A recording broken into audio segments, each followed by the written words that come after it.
এই পার্কে এসে তোমার ফিলিংস কি? এই পার্কের যে ভিউ ছাড়লেই ফরি। পরেওতে যেতে পারবো কিনা সেটা তো জানি না, তবে সকালবেলা সেজেগুজে চলে গেছি আগারগাঁও। অনেকেই জিজ্ঞেস করেন আমি কোথায় থাকি। তো এই যে এত পোস্ট করি, ভিডিও ছাড়ি, এগুলো দেখে তো বোঝা যায় যে আমি ঢাকায় থাকি।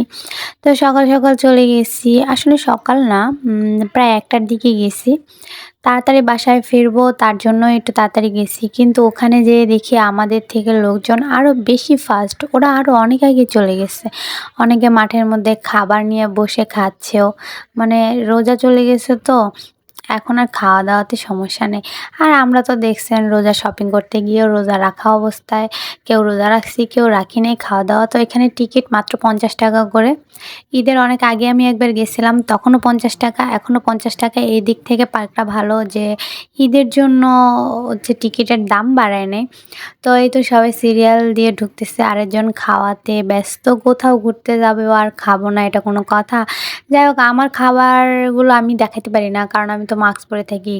আমার মুখ দেখে ফেলবেন আপনারা, আর আমার একবার ফেস দেখলে সবাই আমাকে আনফলো করে দিবেন। এই দুঃখে আমি আর ফেস দেখাই না।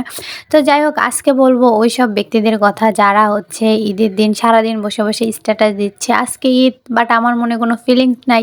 ঈদ ঈদ মনে হচ্ছে না, আনন্দ নাই। ভাই, আনন্দ তো থাকবে না, আগের মতো আনন্দ কখনোই পাবেন না। যখন ছোট ছিলেন তখন হচ্ছে গুটি গুটি পায়ে সব জায়গায় হেঁটে বেড়েছেন, সবার কাছে ঈদ বোনাস নিয়েছেন। এখন বড় হয়ে গেছেন, এখন একটু আনন্দ কম হবে, কিন্তু এই বলে যে আনন্দ নেই, সারাদিন শুয়ে থাকবো, এরকম কিছু না। একটু বের হন। কই, যখন ভালোবাসা দিবস হয়, পহেলা বৈশাখ হয়, এই যে হোলি খেলেন, সব কিছুতে তো আপনাদের সবার আগেই একদম নাচানাচি শুরু করেন। তাহলে যেখানে ইসলামিক দিক থেকে আমাদের ঈদ মানে আনন্দ, ঈদ মানে খুশি বলাই আছে, তখন এই উৎসবে কেন আপনাদের মন খারাপ থাকে, এইটাই আমার মাথায় আসে না। দেখেন, আরেকজন সুখে থাকতে ভূতে কেলায়, একজন টায়ার্ড, আরেকজন বান্দরের নিচে যায় লেজ ধরে টানতেছে। আর এই এক ব্যক্তি খালি ফোনে কথা বলে, ওরে টাইনা নিয়েও ফোনে কথা বলা শেষ করতে পারতেছি না। এক একজনের এক এক হ্যাবিট, আরেকজন হচ্ছে গেমস খেলার হ্যাবিট। তো এখানে অনেক বাচ্চাদের খেলনাও আছে, আর আমরা তো যেহেতু গেছি একটু রং ঢং করতে, তাই একটু আনন্দ করতেছি। আর এই যে বিমানটা, ভাবছিলাম প্রথম এমনিতেই যাইতে দেয়, পরে দেখি টিকিট লাগে। তো এখানে কেউ ভুলেও যাবেন না, ভিতরে অক্সিজেনেরই অভাব। এসি লাগানো 3-4টা, বাট একটা এসিও চলে না, ভিতরে এত পরিমাণ গরম, শ্বাস নিতেই কষ্ট হচ্ছিল। তো তারপরেও যায়, এই যে দেখেন একটু ছবি টবি তুলে চলে এসছে। ভিতরে কিছুই নেই, ভাবছিলাম না জানি বিমানের ভিতরে কি না কি থাকে। তো এই হচ্ছে একটা বেড, কয়েকটা চেয়ার, আর সব লোকজন, সবাই খালি ঢুকতেছে আর আল্লাহ আল্লাহ করে বের হয়ে যাচ্ছে। কেউ কেউ আবার পাইলট হওয়ার ইচ্ছায় ভিতরে পাইলটের ওইখানে বসে ছবি তুলতেছে। তো আমার এত ইচ্ছা নাই, প্রচুর গরম, তার উপর মাস্ক পরা, তাই চেয়ারে বসেই ভিডিও করে চলে আসতেছিলাম। তো তোমরা যারা ওই যে এগুলা স্ট্যাটাস দিচ্ছ না, এগুলা বন্ধ করো ভাই। ঈদে হচ্ছে আনন্দ না করো, নর্মাল দিনের মতো ঘুরতে যাও, সমস্যা কি? ঘরে বসে কেন স্ট্যাটাস দিতে হবে যে ঈদের দিনের মজা না? ঈদের দিনের মজা, যত দিন বড় হব আমরা তত আস্তে আস্তে সব কিছুর আনন্দ কমে যাবে। কিন্তু এর জন্য তো এই নয়, অন্য বাকি উৎসবগুলোতে খুব আনন্দ করতেছো আর ঈদের দিন আনন্দ করবে না, এটা ঠিক না।